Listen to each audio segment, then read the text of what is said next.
Are you ready to go deep? Welcome to the Whole Being Zone.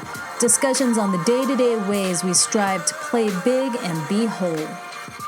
Welcome to the Whole Being Zone. This is Wendy Reese, and this is episode 120.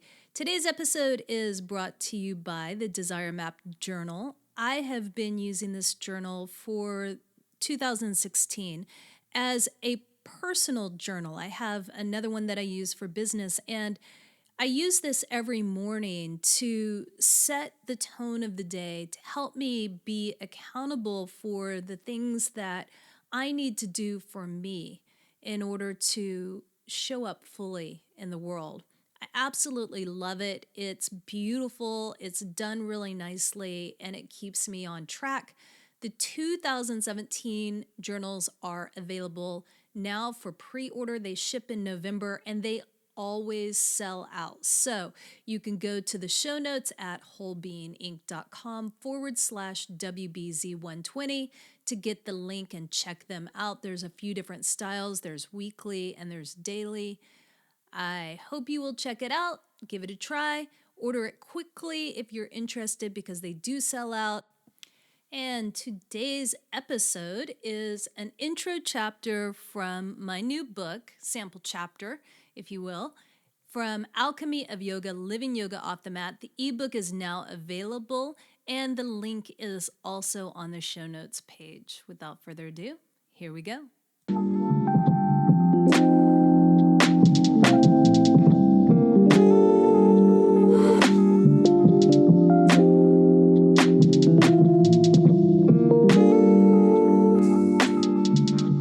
The Alchemy of Yoga, Chapter 1. Give me an hour. I'll give you peace. Guess that makes me a bit of a bliss pusher. Cheaper, healthier, and more legal than drugs. I'm a yoga teacher. Over the past 15 years, I have watched many students come into class stressed out and leave blissed out. If you've done yoga more than a few times, you know the cycle I'm talking about. There is no one-size-fits-all reason for all this bliss happening in yoga, though. Maybe you were on your game physically, you released some stress, you experienced feeling again, or something else, a deeper connection to your whole being. The roots of the bliss probably resides in the definition of yoga itself. Yoga means union. But union with what? Yourself? Your body? Your breath? Source, God, divine, universe, whatever you want to call it? Other people? Something else. Nothingness. Consciousness. Your shadows and light. The present. Your truth. I've never heard the question effectively answered. I think the answer lies in a reframe of the question. What do you want to unite with? For me as a teacher and student, it has become a combination of all of those and then some. At the start of a yoga practice, I just want to unite with the present moment. Let go of all the good and bad that may or may not have happened since the last time I stepped on the mat, which is often too long between practices. To do that, I have to unite with my breath and intention. Be here now. Inhaling, I say, I am. Exhaling, I say, here now. Because now is all we have, but few of us live like that. Do you? When we move through the practice, we try to unite with our body. What's our body telling us in the present moment of now? Where are we strong?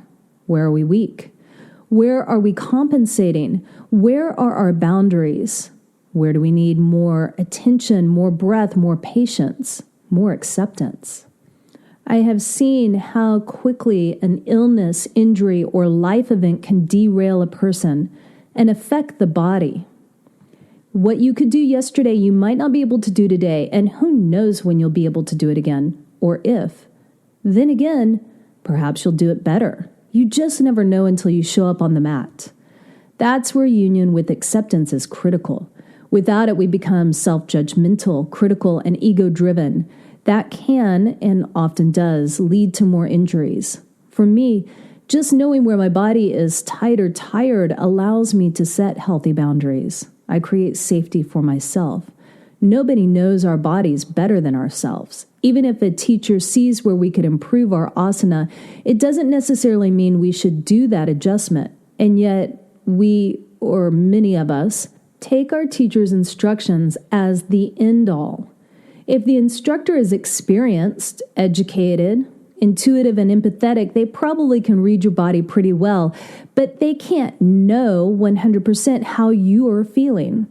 I didn't listen to my inner wisdom until I was faced with a serious injury that took a long time to heal.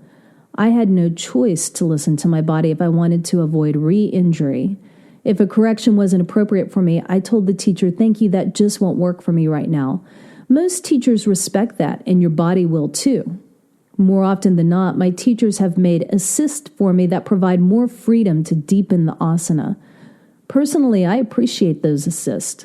When I am practicing, I'm constantly focusing on my alignment. The brain is a workhorse, eager to do the asana practice. The alignment cues give my mind something to work on. Root down through the four corners of the feet. Soften the knees. Shift the inner thighs back. Slightly draw in and up 2 inches below the belly button. Open and relax the low back. Draw back the ribs, broadening the middle of the back. Roll the collarbones back slightly. Bring the chin parallel to the floor. Draw the ears over the shoulders. Grow taller. About the time I get to the top, I realize I've lost the foundation and have to start again. I'm continually beginning again. Feels a lot like off the mat, too. Always we begin again. After a while, the mind and body unite. My head and body cohabitates in the same zip code for an ever so short period of time. Have you ever felt like your mind is about a block away from your body, completely disconnected, even if still attached? When we focus on the alignment continuously, all that stuff our brains had been focused on gets pushed aside in order to stay present and aligned. It's awesome. There is a fine line, though. At some point, I have to stop doing and start being in the asana. Allow my mind to become calm and steady through the breath. Allow my body to be still. Trust me when I say that is harder than all the adjustments. Yet it is the most necessary. That's why we practice. So that off the mat, we can find a steadiness in life even when the world around us feels chaotic. By the end of a practice, I unite with sweet surrender. Nothing to do or fix, just be.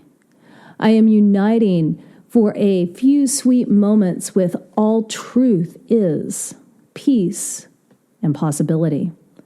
During Savasana or corpse pose, I have received sparks of inspiration, solutions to problems, profound peace, and plenty of visits from the dead. Some I have known and some who saw me as a channel. It's interesting to say the least. If I am teaching, I am uniting with the students. What are their bodies and energy telling me? What are their souls telling me? What are my guides telling me? Therefore, I am also uniting with the supernatural, my inner wisdom, and the mystery of it all. Guiding Savasana, when I walk around with aromatherapy and massage students' foreheads, scalps, and earlobes, I unite with unconditional love. I don't care who they are, what they've done or left undone, where they're going or how they'll get there. I just know in that moment, like all moments, they deserve unconditional love, and I'm willing to give it.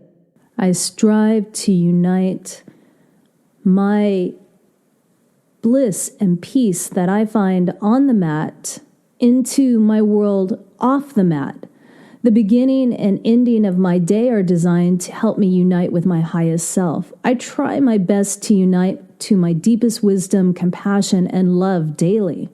Most days at best, I graze it. Still, I have to keep showing up, keep being willing to be me, united, congruent, whole. There is a school of yoga, Shaiva Tantra, that believes that we are all a piece of the divine feminine and masculine who came to earth in human form to contract into limitations, a contrast of their truth. They do this as divine play. Once in the contraction, they must expand back into their unlimited wholeness. Now, if that's true, we are all a piece of the same cloth, just living out our own version of the contractions and expansions through our experience of shadow and light within ourselves and others. That's the whole interconnected oneness, hippy-dippy new age, hold hands singing kumbaya part of yoga. Even if we all hold a piece of this divinity within, consciousness wants to evolve. It does that through each of us and our own unique experiences. In other words, in this very moment, everything is as it should be. It's perfect. Yes, even that. Most of us don't see everything as perfect. Here's the deal, though. What we judge about others is a reflection of some fear or self-judgment of ourselves. Alas, the union with others is a stepping stone to uniting with ourselves. We need each other to complete that journey. Union with other to have union with ourself. Deep. That's the kind of stuff that sounds all wonderful until you're facing a murderer, dictator, pedophile, greedy CEO willing to overlook the environment or humanity to make more money. You might find yourself exclaiming, "I'm not them, no way, I could never." Why not? How do you know? Having not been in the same shoes, how do you know? We simply do not know what their deeper purpose is. For all we know, it could be their desired growth experience or the growth of someone else, including humanity. Just because things are perfect doesn't mean there isn't a potential for a different perfection, consciousness evolving. We have to be willing to see the shadows and light are in us to know the shadows and light in them aren't as black and white as we originally thought. That's where the work of the asanas really start to come off the mat. Union of acceptance, presence, what's alive in me and others, mind and body, the supernatural, inner wisdom, the mystery of it all, surrender, being. That is just the beginning. Why did you first go to a yoga class?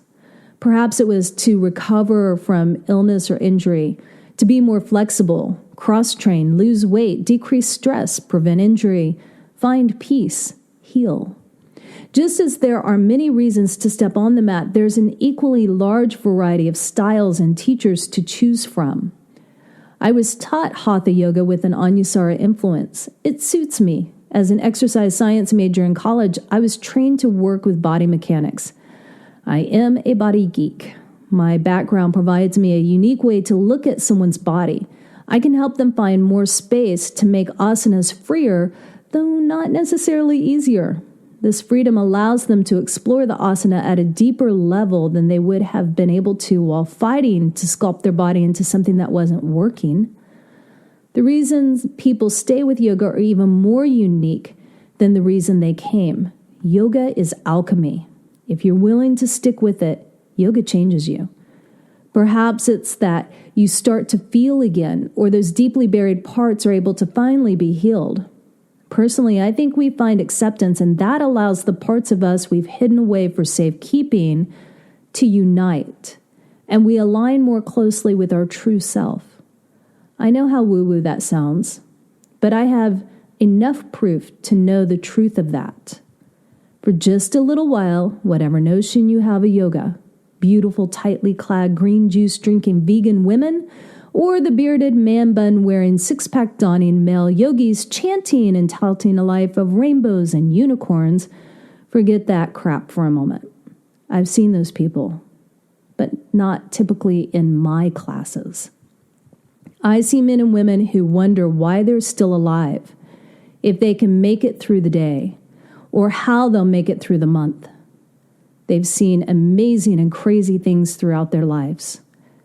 They also have loved deeply, been hurt badly, and somehow can't quite give up. I've seen corporate people, parents, high school students and college students, retirees, veterans, singles, couples, divorcees, and widows, all ages, races, religions, including atheists, sexual preferences, and gender. I've even had students who have transitioned genders.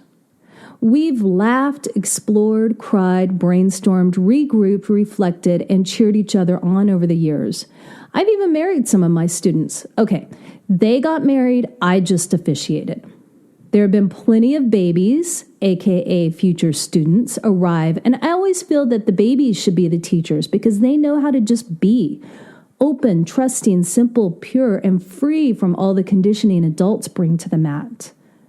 And as with life, some students have died not doing yoga, which was sad and hard and truly sucked, but they have never left my heart.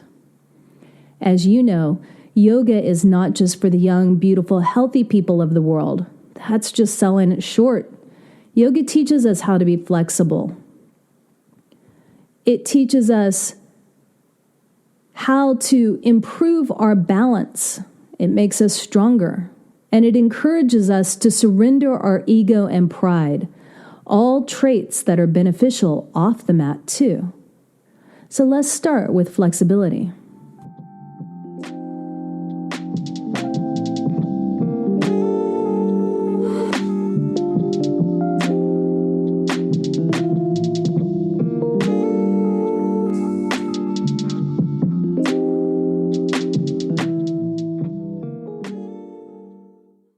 Well, what did you think? I would love for you to leave a comment on the show notes page. Let me know, or you can hit me up on Facebook or Instagram. If you like the show, please share it. And if you wouldn't mind, take a moment to go to iTunes and give it a rating and review. That way I know that you like what I'm putting out, and it also helps other people find this show as well. Infinite love and gratitude. Till next time, be whole.